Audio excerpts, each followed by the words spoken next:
नमस्कार, स्वागत है आपका हमारे विशेष कार्यक्रम में।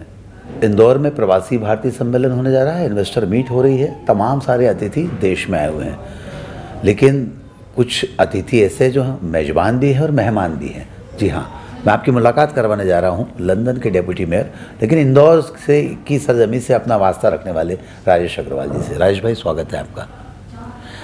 कैसा महसूस कर रहे हैं इंदौर आकर? मुझे बहुत खुशी है इस बात की कि पहली बार प्रवासी भारतीय दिवस मध्य प्रदेश में हो रहा है, इंदौर में हो रहा है। मेरा जन्म इंदौर में हुआ, मैं यहीं पला बड़ा, तो मैं अभी भी परिवार यहाँ है तो मैं यहाँ आता रहता हूँ। और इस बार तो डबल खुशी का मौका है क्योंकि प्रवासी भारतीय दिवस भी हो रहा है, तो ऐसा दिवाली जैसा माहौल, ऐसा लग रहा है कि दिवाली पे आया हूँ। तो मेहमान और मेज़बान दोनों ही स्थिति में हो, इसको लेकर क्या कहते हो? बिल्कुल, और मैंने तो मुख्यमंत्री जी से भी कहा है कि यदि कहीं पंगत लग रही और आप चाहें कि मैं परोसगारी करूं तो मैं तो वो भी करने को तैयार हूं। ये है इंदौरी, कहीं पंगत लग रही है तो परोसगारी करने को भी मैं तैयार हूँ। ये खालिद इंदौरी से ही आप सुन सकते हो, जिसका अटैचमेंट अपने शहर से, अपने लोगों से इमोशनल होता है। और ये वही राजेश अग्रवाल हैं जो लंदन में डेप्यूटी मेयर हैं, और एक राजेश अग्रवाल इंदौर के हैं। दोनों का फ़र्क आपने देख लिया सामने। बहरहाल कितनी उम्मीदें हैं इस प्रवासी भारतीय सम्मेलन और इन्वेस्टर समिट से? ये एक बहुत बड़ा अवसर है इंदौर के लिए, मध्य प्रदेश के लिए, कि जो तेज़ी से अर्थव्यवस्था बढ़ रही है इंदौर की, मध्य प्रदेश की, उसको सारी दुनिया के सामने शोकेस करने के लिए हज़ारों प्रवासी भारतीय दुनिया के कोने कोने से यहाँ आएंगे। और ये एक बड़ा अवसर है। वो सब इंदौर के बारे में पॉजिटिव छवि लेके वापस जाएंगे और सभी लोगों को बताएंगे, क्योंकि मुझे लगता है कि जो अप्रवासी भारतीय होते हैं ये अनौपचारिक रूप से भारत के राजदूत हैं। इसको प्रधानमंत्री मोदी जी बड़े अच्छे तरीके से, सटीक तरीके से डिस्क्राइब करते हैं कि जो NRIs होते हैं वो एक लिविंग ब्रिज हैं भारत और विश्व के बीच में। बिल्कुल सटीक बात है।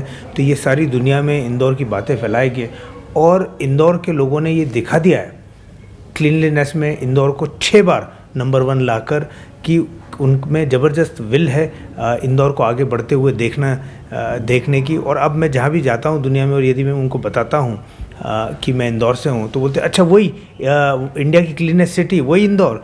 तो अब इंदौर की ये पहचान बन गई है, और हम इस पहचान का भरपूर फ़ायदा उठाते हुए इंदौर को और फैलाने में और उसकी छवि मजबूत करने में इसका काम लेंगे। इंदौर स्वच्छता में 6 बार प्रथम स्थान, लंदन के आप डेप्यूटी मेयर, मुझे लंबा समय हो गया मुझे लगता है, जहाँ तक आपको 2 टर्म शायद हो चुके हैं आपके। जी, ये मेरी सेकंड टर्म चल रही है, और 6.5 साल, लगभग ऑलमोस्ट 7 साल हो गए मुझे लंदन का डेप्यूटी मेयर हुआ। तो फ़र्क की अगर हम बात करें तो क्या फ़र्क महसूस करते हैं कार्यशैली को लेकर, नगर निगम की कार्यशैली और आपके वहाँ जहाँ डेप्यूटी मेयर हैं, दोनों की कार्यप्रणाली में भिन्नता कितनी और जिम्मेदारी कितनी अलग अलग? पहली बात तो संरचना के तौर पे structurally there are some differences, कुछ अलग है।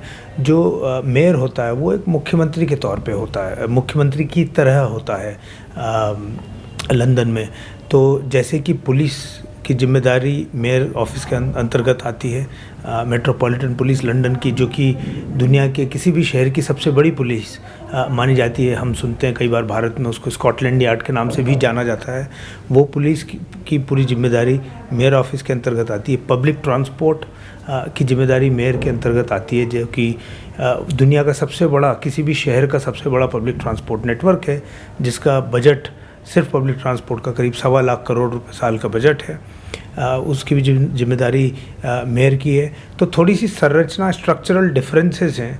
और जो इंदौर में कहता हूँ एक सिमिलैरिटी है कि बहुत कम शहर भारत में ऐसे हैं जहाँ की महापौर सीधे जनता द्वारा चुना जाता है, और लंदन में भी ऐसे ही है। तो पूरा लंदन, करीब 1 करोड़ की आबादी है लंदन की, वो सभी पूरा लंदन मिलके मेयर चुनते हैं। तो एग्जीक्यूटिव मेयर होते हैं, जैसे कि अमेरिका में राष्ट्रपति होते हैं, कुछ उस तरह से समझिए। उस तरह से चुनाव होता है, डायरेक्ट इलेक्शन, और फिर वो रन करते हैं, डायरेक्ट एग्जीक्यूटिव पावर्स होते हैं। डेप्यूटी मेयर का इलेक्शन? तो मेयर का इलेक्शन होता है, और फिर डेप्यूटी मेयर, जैसे कि अमेरिकी राष्ट्रपति अपना कैबिनेट स्वयं बनाते हैं और वो अनइलेक्टेड होता है, उसी प्रकार से जो डेप्यूटी मेयर का जो पोस्ट होता है वो मेयर उसको नियुक्त करते हैं। 1 करोड़ लोगों का प्रतिनिधित्व करते हैं राजेश जी वहाँ पर। और निश्चित तौर पर इंदौर शहर के लिए गौरव की बात है कि किस तरह से इंदौर का बाशिंदा लंदन में जाकर इंदौर की आन बान शान को वहाँ आगे बढ़ा रहा है। बहरहाल आपने जब बात कही पब्लिक ट्रांसपोर्ट की ज़वाबदारी और पुलिस की ज़वाबदारी वहाँ पर मेयर के ऑफिस की होती है, इंदौर में भी मेट्रो का काम काफ़ी तेज़ी से चल रहा है, पब्लिक ट्रांसपोर्ट की दिशा में काफ़ी कदम उठाए जा रहे हैं। इसको लेकर क्या कहते हैं और क्या पब्लिक ट्रांसपोर्ट बिना गवर्नमेंट सब्सिडी के चलाया जा सकता है? ये बहुत ही इम्पोर्टेंट पॉइंट है और ये मेरे काफ़ी दिल के पास है। मुझे लगता है जैसे जैसे आबादी बढ़ रही है, शहर फैल रहे हैं, हमारी पर्यावरण की तरफ जिम्मेदारी है, बट उसके अलावा हम सड़कें कितनी चौड़ी करेंगे, क्योंकि कारों की संख्या तो बढ़ रही है और बढ़ती रहेगी जैसे जैसे तरक्की होगी। तो इसीलिए पब्लिक ट्रांसपोर्ट का रोल बहुत इम्पॉर्टेंट हो जाता है। मैं स्वयं भी वहाँ और हमारे जो मेयर हैं वो भी स्वयं सब पब्लिक ट्रांसपोर्ट का ही इस्तेमाल करते हैं। ज़्यादातर सांसद, मंत्री सभी पब्लिक ट्रांसपोर्ट का उपयोग करते हैं। पब्लिक ट्रांसपोर्ट अच्छा होना बहुत ही आवश्यक है। पर ये यदि हम पब्लिक ट्रांसपोर्ट को आधारभूत सुविधा माने और उसको एक कमर्शियल वेंचर न माने, ये बहुत ज़रूरी है कि ये जनता के लिए एक आवश्यक है। तो जैसे आवश्यक चीज़ को कमर्शियली हम नहीं देखते हैं और उसका होना बहुत ज़रूरी मानते हैं, तो कई बार ये कठिन हो जाता है। मैं देखता हूँ दुनिया भर के किसी भी शहर में बड़ा कठिन है कि पब्लिक ट्रांसपोर्ट बिना गवर्नमेंट सब्सिडी के चले। तो कुछ एलिमेंट होता है, अदरवाइज़ वो बहुत महंगी हो जाएगी और फिर आम जनता की बहुत से बाहर हो जाएगी।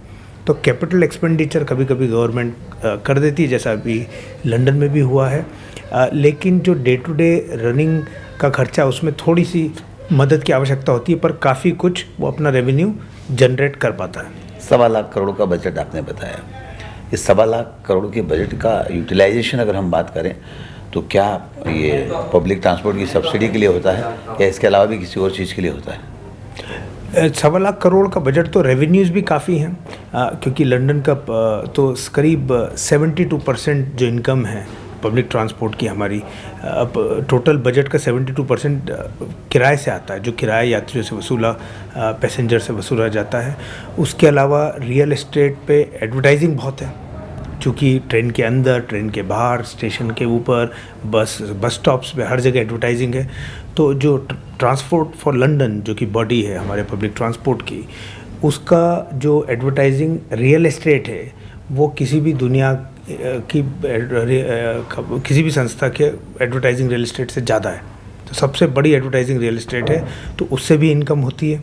फिर कुछ और आमदनी के सोर्सेज हैं, उससे भी होती है, बट मेजॉरिटी 72% पैसेंजर फेयर से आता है। 28% का जो डेफिसिट होता है उसको कैसा पूरा करते हैं? तो एडवर्टाइजिंग एक हो गया, उसके अलावा कई जगह उनका land they own lot of assets, तो उस एसेट्स का उपयोग करके वो भी होता है। और अभी हम देख रहे हैं कि कोविड के बाद लोगों का कम्यूट कम हो गया। कई लोग वर्किंग फ्रॉम होम करते हैं, हफ्ते में 1 दिन, 2 दिन, 3 दिन, तो पैसेंजर फेयर्स में भी ड्रॉप आया है। तो लंदन का जो पब्लिक ट्रांसपोर्ट इंफ्रास्ट्रक्चर है उसमें भी अपने चैलेंजेस पैदा हुए हैं, रेवेन्यू के, फाइनेंशियल सर्कमस्टेंसेस के। तो एक उसको इसलिए गवर्नमेंट सब्सिडी की आवश्यकता और ज़्यादा है। आपने एडवर्टाइजिंग की बात कही, मैं उस एडवर्टाइजिंग के मोड को समझना चाहता था। धीरे धीरे विश्व में एडवर्टाइजिंग अब LED पर जाने लगी है, फिक्स बोर्ड की जगह। तो क्या लंदन में भी प्राइवेट बिल्डिंग्स पर भी एडवर्टाइजिंग की जा रही है, और की जा रही है तो क्या आपका ऑफिस उनसे टैक्स वसूल रहा है?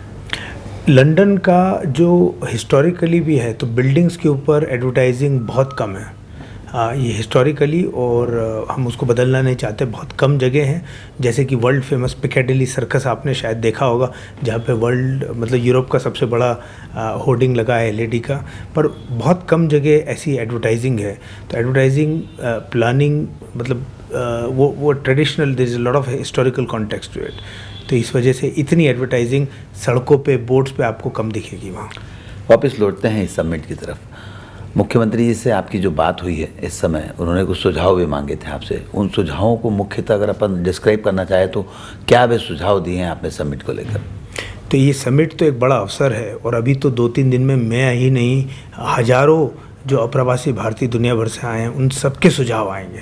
तो मेरा सुझाव तो ये है कि सबके सुझाव सुने जाएं, और सभी लोगों से, जिसको क्राउड सोर्सिंग बोलते हैं हम, उस प्रकार से सुझावों की क्राउड सोर्सिंग, आइडियाज़ की क्राउड सोर्सिंग की जाए, और सभी से विचार विमर्श किया जाए। और जो NRIs हैं सब, उनमें भरपूर चाह है अपने मातृभूमि के प्रति और वो अपना योगदान देना चाहते। तो ऐसा स्ट्रक्चर बनाया जाए ताकि वो उनका योगदान हो। मुख्यमंत्री जी से हमारी बात हुई फ्रेंड्स ऑफ मध्य प्रदेश के बारे में भी, जिसका मैं UK का ऑनररी चेयरमैन हूँ, उसमें भी उन्होंने आज दिया है कि उसको कैसे हम आगे भी स्ट्रक्चर ऐसा बनाएंगे कि उसको और यूटिलाइज कर सकें। पर एक बड़ा अवसर है और मैं बहुत खुश हूँ कि ये इंदौर में हो रहा है। चलिए, अंतिम प्रश्न मेरा, अगर आपसे कहा जाए कि आपके सपनों के ड्रीम शहर, आपकी पैतृक भूमि, आपकी जन्मभूमि इंदौर के लिए अगर आपको कुछ करने की बात आए या कुछ करना चाहें, तो वो कंट्रीब्यूशन किस तरह से होगा और क्या सोचते हैं उसको लेकर आप? मैं तो लंदन का डिप्टी मेयर हूँ, बट मैं इंदौर में जन्मा हूँ, यहीं पला बड़ा हूँ। तो मैं इस पद पे, लंदन के डिप्टी मेयर के पद पे रहते हुए जो भी बन पड़े कि लंदन से जो भी सहायता या सुझाव या लर्निंग एक्सपीरियंसेस शेयर कर सकूं, वो बहुत अच्छा है। क्योंकि सभी शहर एक दूसरे से कुछ ना कुछ सीख सकते हैं। कोई भी शहर परफेक्ट नहीं है, हर शहर की अपनी चुनौतियाँ, लंदन की अपनी चुनौतियाँ, इंदौर की अपनी चुनौतियाँ हैं, पर हम अपने एक्सपीरियंसेस शेयर कर सकते हैं और एक दूसरे से सीख सकते हैं। तो मेरा तो यही कोशिश है कि कैसे एक तो इंडियंस जो लंदन में रह रहे हैं उनको और साथ लाया जाए, UK और इंडिया के संबंधों को और मजबूत किया जाए, और चाहे पब्लिक ट्रांसपोर्ट हो, चाहे पुलिसिंग हो, किसी भी दिशा में यदि लंदन किसी काम आ सके तो हम बिल्कुल तैयार हैं। अपने शहर के प्रति, अपने देश के प्रति जो सोच है राजेश अग्रवाल जी की, वो काबिल तारीफ़ है। वे वहाँ रहकर भी अपने शहर और देश के लिए कुछ करना चाहते हैं। UK भारत संबंधों को लेकर भी और प्रगाढ़ता है, उसको लेकर बात करना चाहते हैं। तमाम सारी बातें उन्होंने कही है और बहुत अच्छी चीज़ें निकल कर आई है। कैसी वर्किंग होती है, किस तरह से काम किया जाता है और क्या कुछ किया जा सकता है, ये सब बातें हमने की राजेश अग्रवाल जी से। बहरहाल राजेश जी, हमसे बातचीत करने के लिए बहुत बहुत शुक्रिया। Thank you. आज के इस कार्यक्रम में बस इतना ही। सुनील जोशी को दीजिए इजाज़त। नमस्कार।